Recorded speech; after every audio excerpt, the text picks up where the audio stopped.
નમસ્કાર આંગણવાડી કર્મચારી બહેનો, સ્વાગત છે તમારું આજના આંગણવાડી સમાચારમાં આપણી યુટ્યુબ ચેનલમાં, જેનું નામ છે ગુજરાતી જીકેની જમાવટ। તો આપ સૌ આંગણવાડી બહેનો જાણો છો તે પ્રમાણે જે રીતે ગુજરાત હાઈકોર્ટ દ્વારા આપ સૌ કર્મચારી બહેનોના પગાર વધારાને લઈ અને ડિવિઝન બેન્ચ દ્વારા 20 ઓગસ્ટ 2025ના રોજ જે અતિ મહત્વપૂર્ણ ચુકાદો અને આદેશ અપાયો છે રાજ્ય સરકારને, તેને લઈ અને રાજ્ય સરકારે તડામાર તૈયારીઓ શરૂ કરી દીધી છે। આપ સૌ બહેનોને જણાવી દઈએ કે આગામી ફેબ્રુઆરી મહિનાના બીજા અથવા તો ત્રીજા અઠવાડિયાથી લઈ અને લગભગ 1.5 મહિના સુધી એટલે કે એપ્રિલ મહિનાની 30 તારીખ સુધીમાં ગુજરાત રાજ્ય સરકાર દ્વારા વિધાનસભામાં બજેટ સત્ર જે છે તે યોજાવા જઈ રહ્યું છે। અને ક્યાંક ને ક્યાંક આ આંગણવાડી કર્મચારી બહેનો કે જેઓનું સંખ્યાબળ 1.25 લાખ કરતાં વધારે છે તેવા બહેનો માટે આંગણવાડી પગાર વધારાને લઈ અને ગુજરાત હાઈકોર્ટ ડિવિઝન બેન્ચના ચુકાદાને આધીન રાજ્ય સરકાર આ બજેટ સત્ર દરમિયાન મહત્વની જાહેરાત કરી શકે છે। આપ સૌને જણાવી દઈએ કે રાજ્ય સરકારને આ વખતે જાહેરાત કરવી જ પડશે, કારણ કે ગુજરાત હાઈકોર્ટનો ચુકાદો માનવો એ સરકાર માટે પણ જે કહી શકાય કે કડક આદેશ હોય છે, તે માનવો જ પડે છે સરકારે।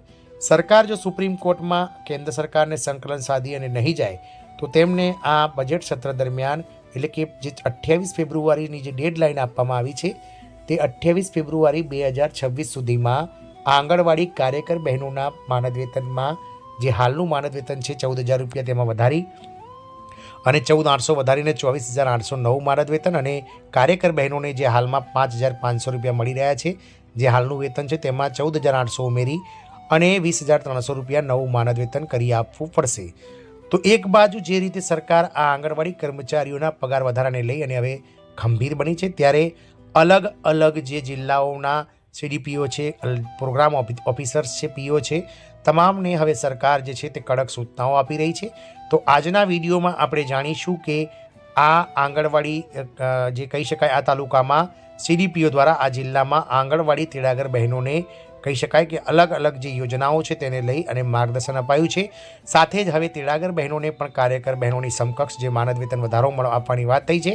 તો ક્યાંક ને ક્યાંક તેમના જે કહી શકાય કે કામગીરીમાં પણ સુદૃઢતા લાવવા માટે સરકાર દ્વારા હવે પ્રયત્નો હાથ ધરાયા છે। તો જાણીશું વિડીયોમાં વિગતવાર કે સીડીપીઓ દ્વારા આંગણવાડી તેડાગર બહેનોને શા બાબતને લઈ અને માર્ગદર્શન અપાયું છે, શું છે આ માહિતી, તેને લઈ અને આજના આંગણવાડી સમાચારમાં આપણે વિગતવાર જાણીએ। તો વિડીયોના અંત સુધી આપ બન્યા રહો।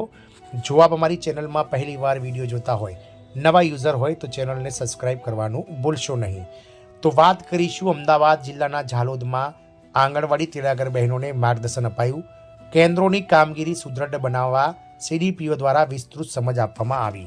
તો આપ સૌ બહેનો જાણો છો તે પ્રમાણે જે રીતે હાલમાં આંગણવાડી કર્મચારીઓ સરકાર પર જે ગુજરાત હાઈકોર્ટ ડિવિઝન બેન્ચનો ચુકાદો છે તે આધીન પગાર વધારાનું દબાણ કરી રહી છે, તે રીતે સરકાર પણ હવે આંગણવાડી કર્મચારીઓની જે ફરજ છે તેને જે કહી શકાય કે 100% સંપૂર્ણપણે એ ફરજો નિભાવવામાં આવે કર્મચારીઓ દ્વારા, તેવા પ્રયત્નો હાથ ધરાયા છે। હાલમાં તમામ જિલ્લાઓના જે પ્રોગ્રામ ઓફિસર્સ છે, પીઓ, તેમજ જે કહી શકાય કે સચિવો છે, જે મહિલા અને બાળ વિકાસ વિભાગના નિયામકશ્રી છે, કલેક્ટરશ્રીઓ છે, તમામને ગુજરાત સરકાર દ્વારા આદેશ આપી દેવામાં આવ્યો છે કે હવે આંગણવાડી કેન્દ્રો જે છે તે લાલિયાવાડીમાં જે પહેલાં ચાલતા હતા તે નહીં ચાલે। તમામ આંગણવાડી કેન્દ્રોને ડિજિટલ બનાવવામાં આવશે અને ધીરે ધીરે જે કહી શકાય પાયાની સુવિધાઓનો જે અભાવ છે હાલમાં તમામ આંગણવાડી કેન્દ્રોમાં, તેને પૂરી કરી અને સરકાર ક્યાંક ને ક્યાંક આ પગાર વધારો તો આપવાની કહી શકાય કે તૈયારી કરી રહી છે। સાથે જ આંગણવાડી કેન્દ્રોને વધુ સુદૃઢ અને મજબૂત બનાવવા માટે જે કાર્યકર બહેનો છે, તેડાગર બહેનો છે, તેમને પણ કહી શકાય કે તાલીમો આપી રહ્યા છે। તો ઝાલોદ ઘટક 1માં આંગણવાડી તેડાગર બહેનો માટે વિશેષ માર્ગદર્શન અને તાલીમ કાર્યક્રમ યોજાયો હતો। જિલ્લા વિકાસ અધિકારી એટલે કે ડીડીઓ સાહેબ અને જિલ્લા પ્રોગ્રામ ઓફિસર્સના સીધા માર્ગદર્શન હેઠળ ઘટક 1ના સીડીપીઓ દ્વારા આંગણવાડી કેન્દ્રોની કામગીરીને વધુ સુદૃઢ બનાવવા બાબતે વિસ્તૃત સમજ આપવામાં આવી હતી। આ બેઠક દરમિયાન સીડીપીશ્રીઓએ તેડાગર બહેનોને આંગણવાડી કેન્દ્રો સમયસર ખોલવા અને કેન્દ્રની અંદર તેમજ બહાર વ્યવસ્થિત સાફ સફાઈ રાખવા કડક સૂચના આપી હતી। બાળકોની વ્યક્તિગત સ્વચ્છતા પર ભાર મૂકતા જણાવાયું હતું કે બાળકોને સ્વચ્છ કરીને જ બેસાડવા, જરૂર જણાય તો તેમના વાળ ઓળી આપવા અને નાસ્તો આપતા પહેલાં ફરજિયાત સાબુથી હાથ ધોવડાવવાની આદત પાડવી। આંગણવાડીના લાભાર્થી બહેનો અને સગર્ભા બહેનો તેમજ ધાત્રી માતાઓને અપાતા નાસ્તા અને ભોજનની ગુણવત્તા બાબતે ખાસ ચર્ચાઓ કરાઈ હતી.